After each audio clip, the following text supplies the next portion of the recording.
Bienvenidos a la nueva era nuclear. Una era de desastre y de disputa. Irán se queja de que nadie cumple el acuerdo nuclear. Europa se queja de que Irán viola el acuerdo nuclear.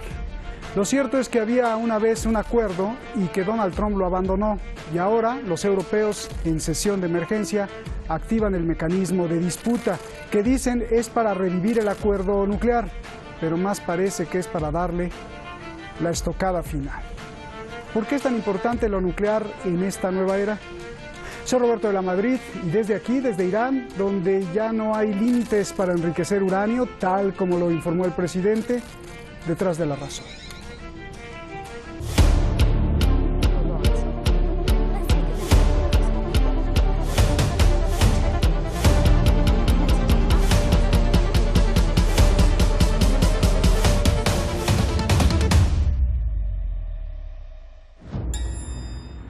Estados Unidos y las 5 potencias del mundo firman el acuerdo nuclear con Irán.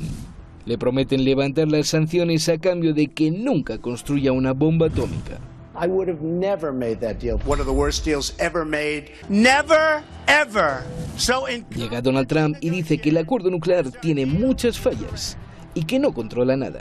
Acusa a Irán de mentir y de perseguir misiles balísticos con capacidad nuclear, de financiar a grupos terroristas y de desestabilizar la región. Trump abandona el acuerdo nuclear, restaura las sanciones y quiere un nuevo acuerdo. Irán dice que es mentira y pide al resto de las potencias que contrarresten las sanciones de Trump. Durante el año pasado, Irán empieza a abandonar sus compromisos del acuerdo nuclear para presionar al resto de las potencias firmantes. Paso 1. Irán deja de vender el excedente de uranio enriquecido y agua pesada. Paso 2. Irán comienza a enriquecer uranio por arriba de lo prohibido por el acuerdo nuclear, a más del 3,67%. Paso 3. Irán activa centrifugadoras de nueva generación que enriquecen uranio más rápido y con más nivel de radiación. Paso 4. Irán enriquece uranio al 5% y más. Activa la planta nuclear de Fordo restringida por el acuerdo. Inyecta gas de hexafluoruro de uranio a las centrifugadoras, con lo que acelera su carrera nuclear. Usa el doble de centrifugadoras permitidas por el acuerdo.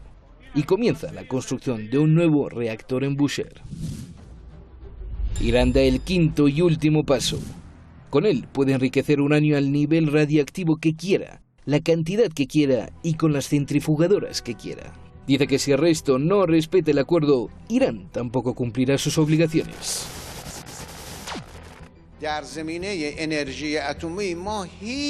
En el campo nuclear nosotros ya no tenemos ninguna limitación para nada. Nuestra situación de la industria nuclear es mucho mejor. Estamos enriqueciendo diariamente más uranio que antes del acuerdo nuclear. No nos hemos quedado mano sobre mano. Francia, Alemania y el Reino Unido acusan a Irán de violar el acuerdo. Activan el mecanismo de resolución de disputas. Podrían volver a imponer todas las sanciones de la ONU contra Irán. El Reino Unido está convencido que Donald Trump tiene razón. El acuerdo nuclear fue negociado por el presidente Obama, lo que hace que, desde su punto de vista, tenga muchas fallas. Bien, si vamos a deshacernos de él, reemplacémoslo, y reemplacémoslo con el acuerdo de Trump. Eso es lo que necesitamos ver, y creo que sería un gran camino a seguir. EU is the largest global economy. So why do you allow the United States to bully you around? Because once you allow the United States to bully you, then they'll bully you on the Nord Stream pipeline. A bully, you remember bullies in your high school? They started with the smaller kid. Once you allowed them, or you laughed and encouraged them when they were kicking and beating the smaller kid, hoping that you'll take some favor from them and be in the right side of their heart, then they got to you. That's how bullies behave.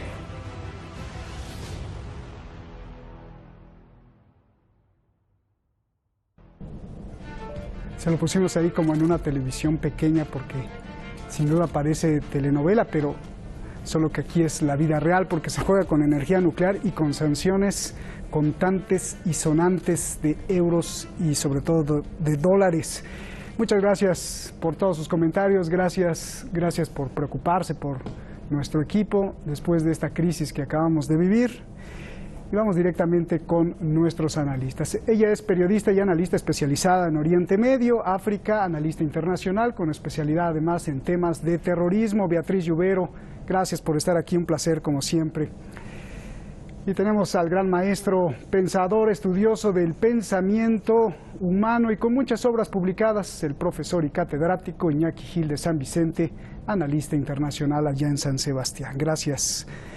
Beatriz, a ver, comienzo contigo y con lo más rápido o más urgente. El presidente de Irán acaba de advertir con fuerza a la Unión Europea por haber activado el mecanismo de disputa contra el acuerdo nuclear.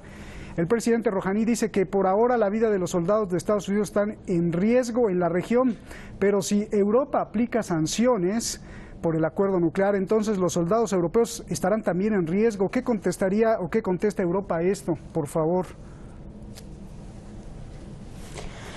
Bueno, efectivamente, como bien has dicho, Roberto, acabamos de vivir un periodo de tensión máxima entre Estados Unidos y la coalición contra Irán.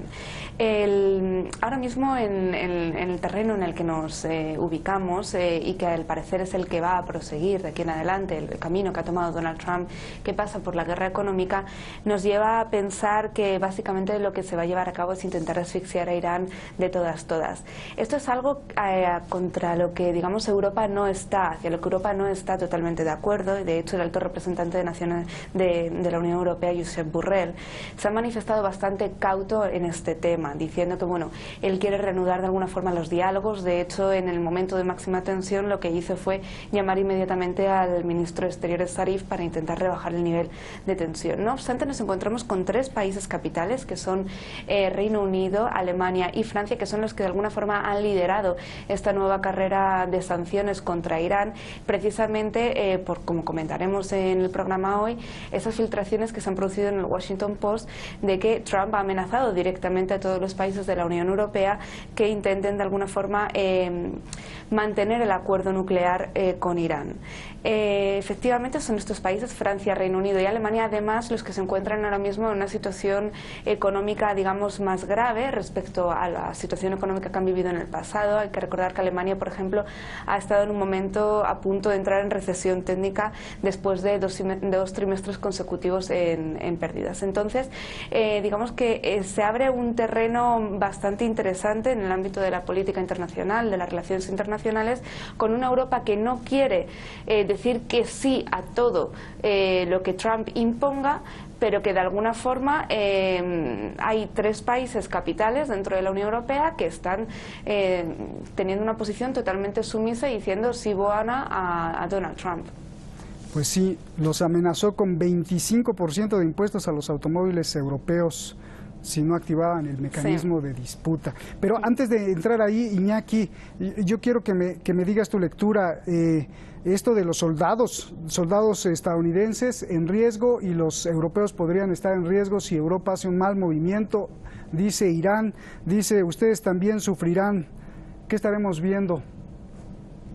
Bueno, estamos viendo una advertencia muy clara que tiene 2 objetivos. Tiene 2 objetivos precisos en estos momentos. Uno, demostrar que Irán continúa firme en la defensa de su derecho a tener un sistema de defensa que garantice su independencia nacional y la el proyecto estratégico que tiene, por una parte, pero por otra parte es una medida muy clara, es un mensaje muy claro a lo que está pasando en Europa y en Estados Unidos en estos momentos, ¿no? En Estados Unidos históricamente ha habido una indiferencia fuerte de las clases populares para participar en las guerras imperialistas, tanto en la Primera Guerra Mundial, en la Segunda Guerra Mundial, en Vietnam y en otros sitios. Se tuvo que hacer mucha presión mediática, se tuvo que hacer mucha presión política para, después de acontecimientos raros como, por ejemplo, el bombardeo de Pearl Harbor y otros, motivar una participación participación popular en las guerras, ¿no? Podríamos poner muchos ejemplos al respecto, como al acabar la Segunda Guerra Mundial, el grueso del ejército norteamericano lo que pretendía y quería era volver cuanto antes a los Estados Unidos, porque sabía que se estaban preparando proyectos de guerra contra la Unión Soviética, ¿no? También en estos momentos en Europa hay un rechazo muy fuerte a la creación o a la permanencia de Europa dentro de la OTAN y a la creación de un ejército europeo, ¿no? Entonces, la advertencia de Irán lo que está es dirigida no solamente a la estructura política y militar europea y norteamericana, sino a las poblaciones, a los pueblos, para decirles, os movéis vosotros, defendéis vuestro derecho a la paz, no os dejáis manipular, defendéis el derecho de Irán a la paz, o tarde o temprano, si os dejáis manipular, vais a morir por lo que no queréis. Vais a ser carne de cañón de unas estrategias que no os corresponden y que os dañan, ¿no? Es una medida de advertencia y de decir la verdad, y de espabilar o despertar y advertir a los pueblos de Estados Unidos y de Europa que no pueden permanecer pasivos, que no pueden permanecer dormidos, porque en última instancia, y concluyo, serán estos pueblos, no será la burguesía europea ni norteamericana la que muera, serán estos pueblos los que, como en las guerras anteriores, mueran en los campos de lucha, ¿no? Es una advertencia muy coherente y que refleja un humanismo muy claro, es de despertar a los pueblos y decirles: no os dejéis manipular, que al fin y al cabo os van a llevar al matadero y van a hacer de vosotros carne de cañón y no os lo merecéis. Beatriz, el artículo 36 del acuerdo nuclear, más bien la cláusula 36 del acuerdo nuclear, pues establece que si una parte no cumple, bueno, pues la otra en reciprocidad, pues tampoco. De esta forma, pues Estados Unidos no solo no cumplió, sino que en su parte, pues lo rompió y se fue.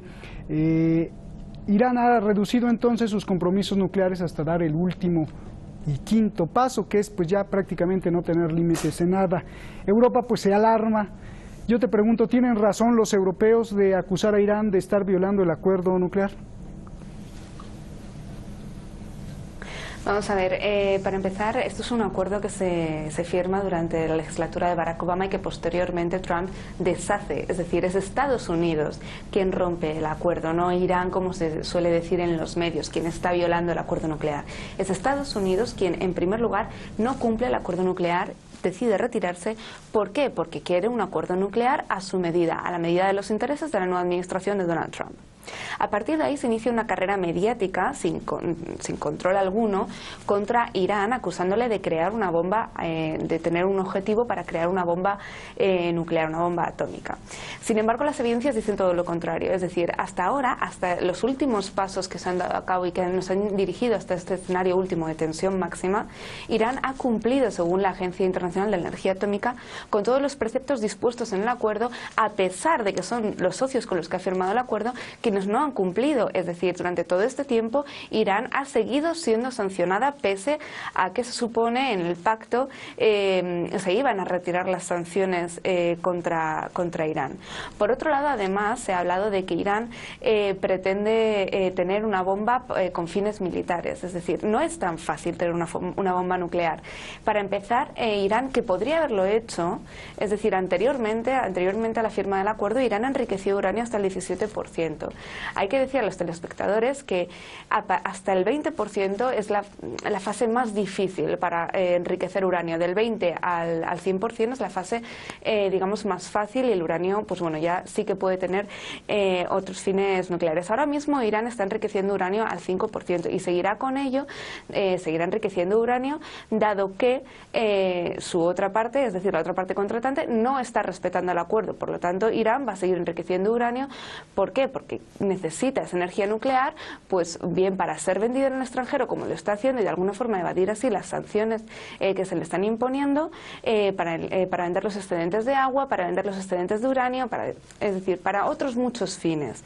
Sin embargo, no se está hablando de otro elemento que es capital a la hora de conseguir armamento nuclear, que es el plutonio. Y hay que decir que en todo este proceso Irán modificó, por ejemplo, el reactor de Arak precisamente para evitar ese enriquecimiento de plutonio.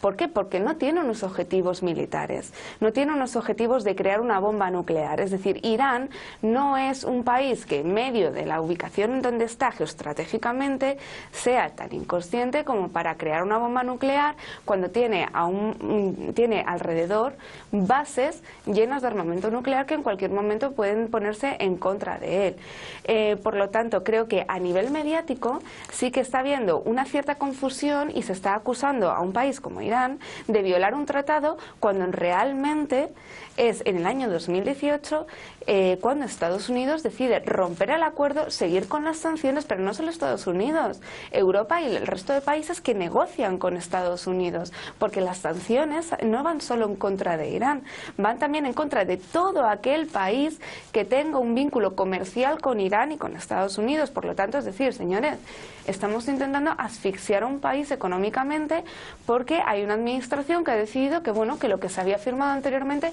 no nos conviene. Pues obviamente en este punto Irán está en todo su derecho de decir: si el pacto está roto, vamos a seguir con nuestra carrera nuclear tal y como la teníamos prevista. ¿Por qué vamos a tener que seguir sometiéndonos a la voluntad de una administración que además ha violado la soberanía en reiteradas ocasiones de otros muchos países y que no respeta el derecho internacional?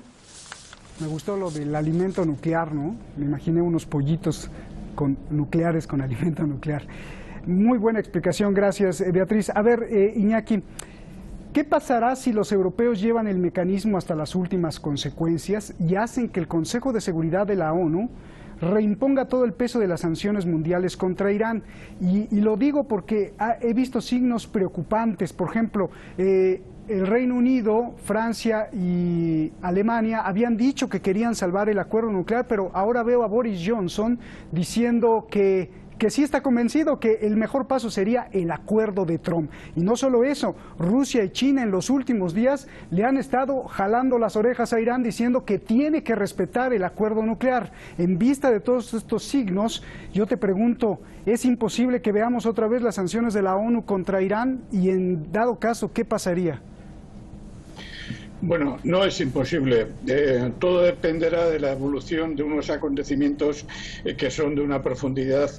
No solamente son problemas de las grandes potencias entre ellas y negociaciones entre ellas, ¿no? También hay un suelo social que se está moviendo a mucha velocidad, muy intensamente, y presiona, ¿no? Hay un suelo social muy fuerte, por ejemplo, en Europa. Si nosotros comparamos la firmeza de Francia y de Alemania en 2003, con el comportamiento de Francia y Alemania, de Macron ahora y de Alemania con respecto a Irán en estos momentos, la firmeza en 2003 con respecto a Irán, vemos un resplandecimiento fuerte de Francia y Alemania con respecto a las presiones norteamericanas, ¿no? Comparadas simplemente con 16 años, ¿no?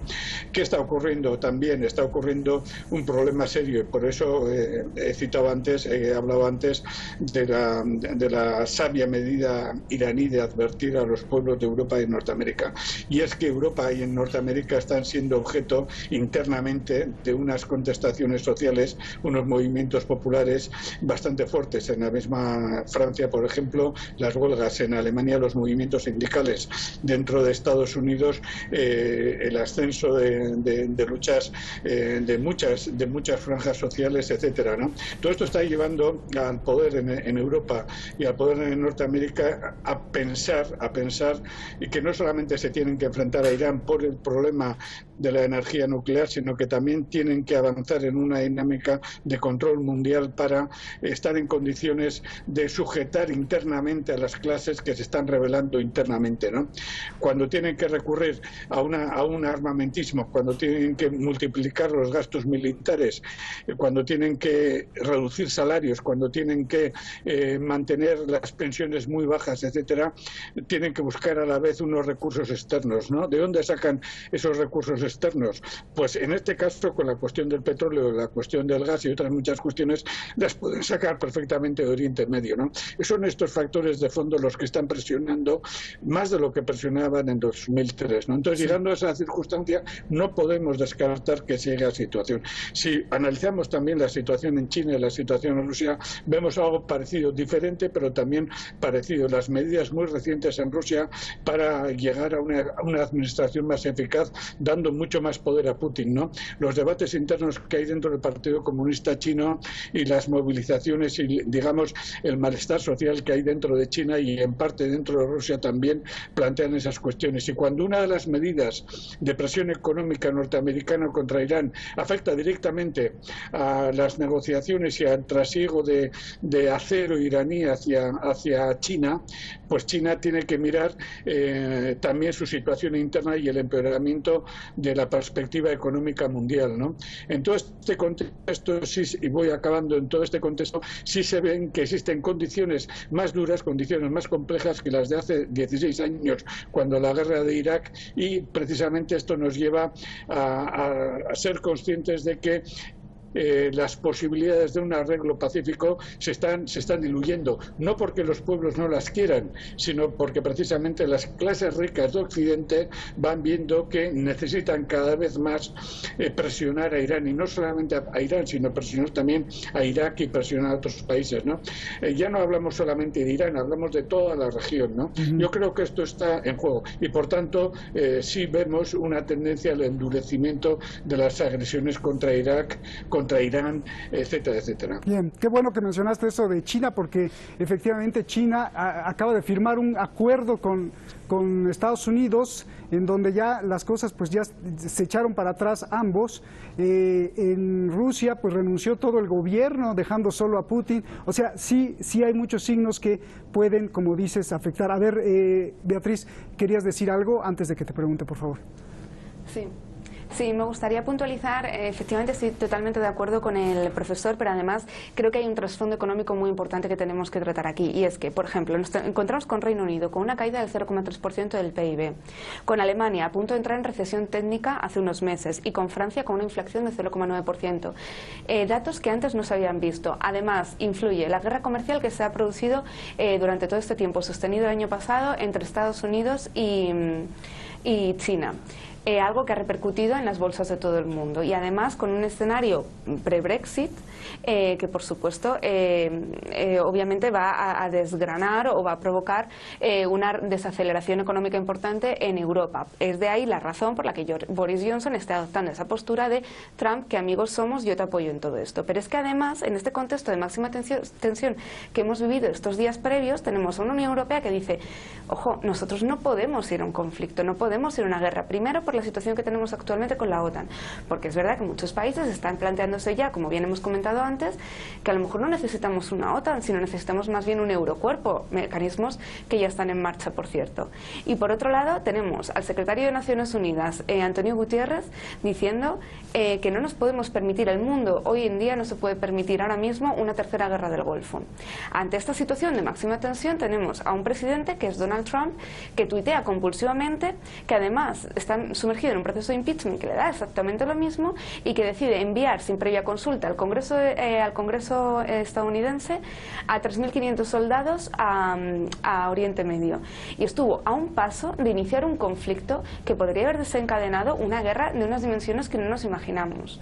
Entonces, en todo este contexto, la Unión Europea, que ha intentado rebajar al máximo la tensión posible, conversando con iraníes y conversando con Estados Unidos. ¿Y esto qué pasa? Por aceptar al final unas condiciones que impone la administración estadounidense y que Europa va a llevar a cabo sin importarle la sociedad iraní y la asfixia económica que está infligiendo en la sociedad iraní. Es decir, en Irán las sanciones han supuesto pérdidas de 100.000 millones de dólares en ingresos, tanto por inversiones como por petróleo, una inflación nunca vista hasta ahora y una devaluación de la moneda del 60%. Al final, ¿quiénes son los más perjudicados de todo esto? Pues obviamente los iraníes y la sociedad que hay en su entorno, es decir, toda la región de Oriente Medio. Y parece que es que no importa. ¿Por qué? Porque las situaciones que tenemos dentro de Europa, el contexto económico importa más que las propias vidas de millones de personas. Iñaki, ya nos vamos, 10 segundos, saca tu bola de cristal, creo que son 60 y tantos días para el mecanismo ¿qué va a pasar?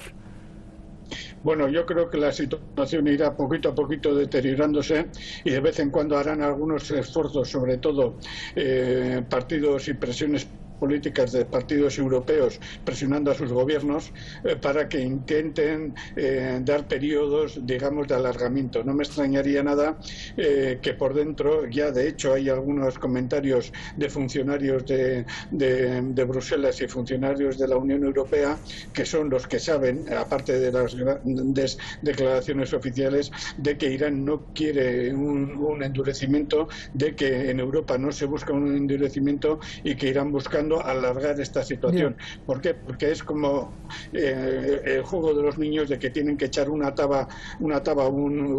peonza al suelo para que gire permanentemente, ¿no? Estamos en esa situación. Muchísimas gracias. Sin embargo, situación delicada, como lo decía Iñaki al principio. Gracias. Gracias, Beatriz. Gracias, Iñaki. Abrazos a los dos. Para mañana nuestros artistas gráficos están diseñando, como Videowall, ese que usted ve ahí, el planeta Tierra en llamas, flotando sobre el espacio del destino. De título le vamos a poner El Juicio Final. Ya con esto, pues le digo todo.